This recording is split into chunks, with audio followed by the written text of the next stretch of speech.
तो hello guys, this side mister PhD. तो आज मैं ईडीएम का जो है लेक्चर नंबर 2, पहले लेक्चर मैंने करवा दिया है आप लोगों के लिए, ठीक है। तो मैं आज करवाने जा रहा हूँ आप लोगों के लिए दूसरी लेक्चर, ठीक है। तो आप लोग देख सकते हो मेरे चैनल के अंदर एक प्ले लिस्ट बनाया हुआ है मैंने, ठीक है, ईडीएम नाम का। तो आप उस प्लेलिस्ट पे जाके देख सकते हो, ठीक है। जितने भी 6 सेमेस्टर की नोट्स होंगे या कुछ भी होंगे तो आप लोग वहाँ पे जाके देख सकते हो। यहाँ पे देखो मैंने ईडीएम यहाँ पे एक बनाया हुआ है। तो बिना देरी करते हुए मैं अब आप लोगों को पढ़ाने जा रहा हूँ। If you are new in channel then just subscribe my channel and hit a like button if you love this video, ठीक है। तो चलिए, हमारा पहला चैप्टर है, ठीक है, ईडीएम का, जो कि 20 मार्क्स का क्वेश्चन पूछा जाता है इस चैप्टर से, ठीक है। तो आज की लेक्चर नंबर 2 होने वाला है। तो टॉपिक्स कवर करने वाले हैं हम। Function of an entrepreneur, concept of entrepreneurship and it's definition by different economist, characteristics of an entrepreneurship, need of entrepreneurship, ठीक है गाइस। तो बेसिकली ये हमारा बुक जो है ना, एक इकोनॉमी का पार्ट है, ठीक है। जो इकोनॉमिक्स लेते हैं उनके लिए हैं, लेकिन एक इंजीनियर के अंदर एक एंटरप्रेन्योरशिप कैसे डेवलप कर सकते हैं, यानी कि नौकरी करने वाला नहीं, दूसरों को नौकरी देने वाला। तो इस भाव के रूप से इस बुक को लाया गया है एचएसबीटी बोर्ड के द्वारा, ठीक है। हमारे सिलेबस में डाला गया हुआ है। तो देखते हैं लेक्चर 2 में क्या क्या है। तो पहला तो है हमारा फंक्शन ऑफ एंटरप्रेन्योर, ठीक है। तो एंटरप्रेन्योर का फंक्शन क्या क्या होता है ये पीटर किल्बी ने दिया हुआ है, मतलब कॉमन जो फंक्शन है ये सब है, ठीक है। इसके अलावा और भी हो सकता है लेकिन ये कॉमन फंक्शन है, ठीक है। बाय किसने? Peter Kilby. याद कर सकते हो पीटर किल्बी, या नहीं भी लिखोगे तो चलेगा एग्जाम में, ठीक है। तो पहला है हमारा परसीविंग मार्केट अपॉर्चुनिटी, ठीक है। तो मार्केट में जितना अपॉर्चुनिटी उत्पन्न हो रहे हैं उनको परसीव करता है। परसीव करने वाला काम किसका होता है? एक एंटरप्रेन्योर का होता है, ठीक है।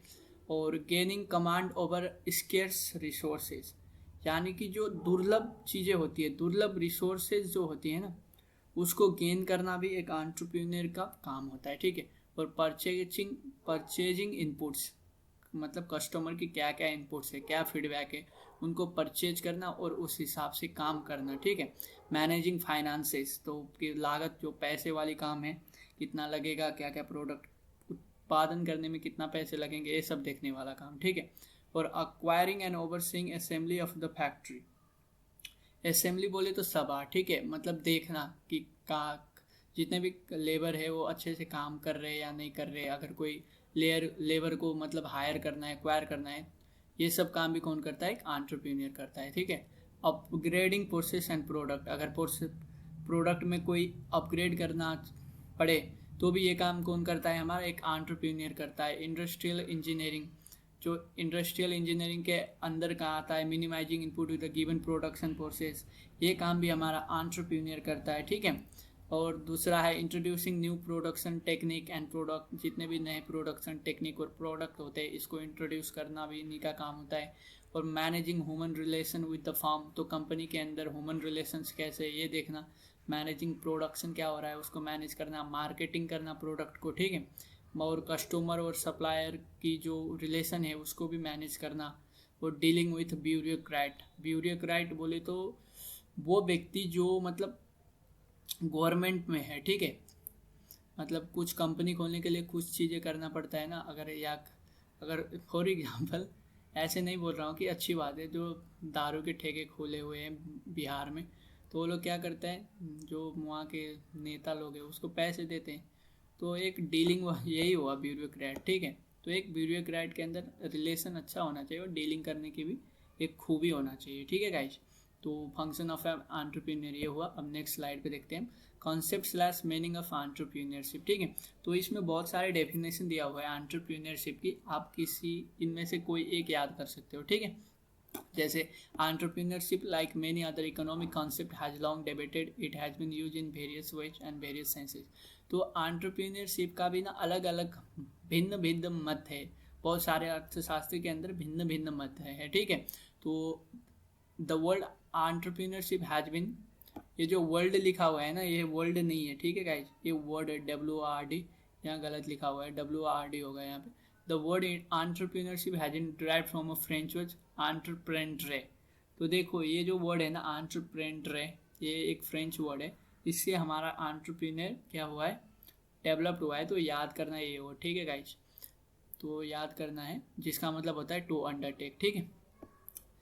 The entrepreneurship has been defined in the following ways, और एंटरप्रेन्योरशिप की बहुत सारे डेफिनेशन है, जैसे entrepreneurship is the process of identifying opportunity in the market, mobilising the resources required to purchase this opportunity and investing the resources to explore the opportunity for a long term gains. तो देखो इसका मतलब यही हुआ कि entrepreneur एक process है, market में जो अपॉर्चुनिटी है उसके बारे में क्या क्या अपॉर्चुनिटी बन सकता है उसको आकलन करके उसी हिसाब से अपना रिसोर्सेज लगाना है और उसको मार्केट में बेचना भी है, ठीक है। और क्या करना है, लॉन्ग टर्म मतलब नाफा प्रॉफिट करना है, ठीक है।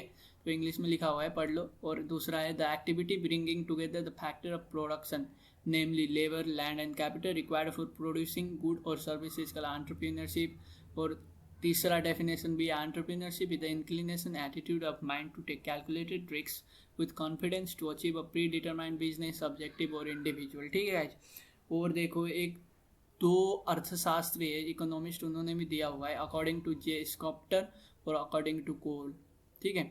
इनका भी आप लोग देख सकते हो इन्होंने क्या बोला हुआ है, ठीक है। तो वीडियो पॉज करके आप देख सकते हो गाइज, ये इतना इंपॉर्टेंट नहीं है, इनमें से कोई एक भी आप डेफिनेशन याद कर लो, ठीक है गाइज। तो अब मेन है, देखो ये जो फीचर्स और कैरेक्टरिस्टिक्स है ना एंटरप्रेन्योरशिप की, ये बहुत ही इंपॉर्टेंट क्वेश्चन है, ठीक है। The main features of an entrepreneurship are follows, मतलब entrepreneurship is primarily an economic activity, यानी कि ये पैसे वाली एक्टिविटी है, ठीक है। Because it is basically concern with the production and distribution of good and services. तो एक आर्थिक क्रियाकलाप है जो कि प्रोडक्शन एंड डिस्ट्रीब्यूशन किसके, गुड्स या तो सामान या तो सर्विस के होते हैं, ठीक है। और एंटरप्रेन्योरशिप इज क्रिएटिव एक्टिविटी, ठीक है। ये क्रिएटिव एक्टिविटी भी है क्योंकि ये इनोवेशन और इंट्रोडक्शन ऑफ समथिंग न्यू, कोई इनोवेशन या फिर कुछ नई चीज़ को क्या करता है, इंट्रोड्यूस करता है, ठीक है। ये जो मेन पॉइंट है, देखो ये जो येलो लाइन में हाईलाइट किया हुआ है ना, ये मेन पॉइंट है, ठीक है। आप लोगों को ये याद करना है, बाकी तो आप खुद भी लिख सकते हो। जैसे इनोवेटिव फंक्शन है, ठीक है, क्या करता है, इनोवेटिव फंक्शन भी है। Entrepreneurship is an innovative function as it involves doing things in a new and better way. तो मतलब कोई भी चीज़ को नए ढंग से करना और अच्छे तरीके से करना, ठीक है। It may be in the form of new product, a new source of raw material, a new market और इन न्यू फॉर्म ऑफ प्रोडक्शन, ठीक है। और एंटरप्रेन्योरशिप जो है एक डायनामिक प्रोसेस है, यानी तो चेंज होता रहेगा, ठीक है, सोसाइटी के हिसाब से, ठीक है। और entrepreneurship is an organising function as it brings together various factor of production, यानी कि एक ऑर्गेनाइजिंग फंक्शन भी है क्योंकि ये जो land level capital and other resources को क्या करता है, एक साथ लाता है, ठीक है। और रिस्क बियरिंग फंक्शन तो पता ही है, रिस्क वाला काम है, रिस्क है तो रिस्क है ऐसा वाला, ठीक है। और गैप फिलिंग फंक्शन है जो कस्टमर और सप्लायर के बीच होता है, गैप फिल उसको भी ये करता है। और गोल ओरिएंटेड, कोई मेन गोल क्या करता है, अचीव करने के लिए होता है। तो आएगा 5-6 मार्क्स में, 10 मार्क्स में, तो इतना लिखोगे तो काफ़ी है, ठीक है गाइज। तो अब देखो नीड ऑफ एंटरप्रेन्योरशिप या फिर बोलो role of entrepreneurship in the industrial / economic development, तो किस लिए काम है, ठीक है। एंटरप्रेन्योरशिप का काम क्या है, मतलब नीड क्यों है इसका, ठीक है, ये बता रहा है। कैपिटल फॉर्मेशन, ठीक है। अब देखो entrepreneur mobilise the idle saving of the public for productive utilisation of national resources, this increase the rate of capital formation which is essential for rapid economic growth. तो देखो अगर सब लोग अपनी कंपनी खोलेंगे तो बेसिकली सब बंदे की क्या है, प्रोडक्ट उत्पादन बढ़ेगा, मतलब सैलरी बढ़ेगी, सबकी इनकम बढ़ेगा, प्रोडक्शन भी बढ़ेगा, तो हमें क्या करना पड़ेगा, विदेशों से सामान मंगाने की ज़रूरत नहीं पड़ेगी। इससे हमारे देश की जो आर्थिक स्थिति है उसमें काफ़ी सुधार आएगा, ठीक है। तो कैपिटल फॉर्मेशन यही हुआ। Improvement in per capita income, देखो एंटरप्रेन्योर जब कोई एक बंदा भी बनता है ना, तो बहुत सारे जॉब का क्या होता है, जॉब का निर्माण हो जाता है उसके, और जॉब बनेगा मतलब जॉब ज़्यादा देंगे तो लोग कमाने लग जाएंगे, तो हमारे देश की पर कैपिटा इनकम जो है, प्रति व्यक्ति आय, वो बढ़ने लग जाता है, ठीक है। वो डेवलपमेंट ऑफ एंटरप्रेन्योर कल्चर, यानी कि अब ये पढ़ने के बाद लोग खुद का कंपनी खोलने की सोचेंगे, ना कि मतलब दूसरे के लिए काम करने की, ठीक है। और जनरेशन ऑफ एम्प्लॉयमेंट, मैंने बोला नौकरी की उत्पन्न होगी, नौकरियाँ, बहुत सारे नौकरियाँ क्या होगा, उत्पन्न होगा। और बैलेंस रीजनल ग्रोथ, ठीक है। और रीजनल ग्रोथ भी होगा, मतलब बोले तो जैसे कश्मीर साइड में चाय होता है तो चाय की वहाँ पे खोल दो company. Establishment of industries by entrepreneur at different places provide a balance economic growth of various region of. तो मतलब हर जगह की समान रूप से विकास होगा। अगर कहीं चाय ज़्यादा होता है तो वहाँ चाय की फैक्ट्री डाल दो, कहीं पे गांजा ज़्यादा होता है तो वहाँ पे गांजे की फैक्ट्री कर दो। ठीक है, गांजा वैसे यूज़ मत करना गाइस, जैसे बोला मैंने। तो इकोनॉमिक इंडिपेंडेंस, तो अब देखो बेसिकली खुद का कंपनी खोलोगे तो इकोनॉमिक इंडिपेंडेंस भी हो गई।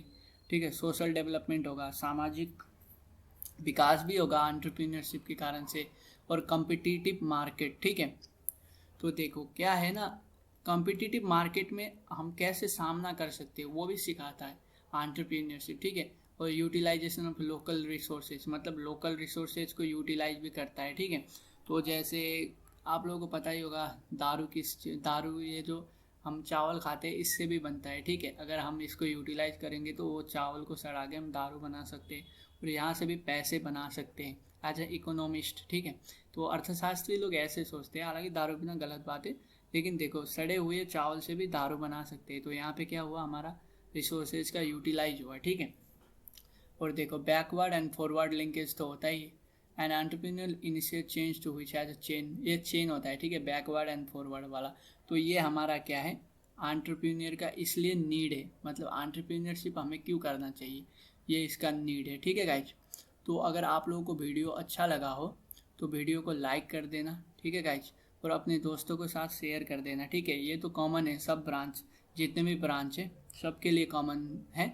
और आप लोग चैनल पे नए हो तो चैनल को सब्सक्राइब कर लेना गाइज। ठीक है, तो मिलते हैं अगले लेक्चर नंबर 3 में। तब तक के लिए यही कहना चाहता हूँ गाइज, पढ़ लो। ठीक है, और बोलूँगा अब चलिए, have a nice day guys and love you from the side of mister PhD। Bye guys.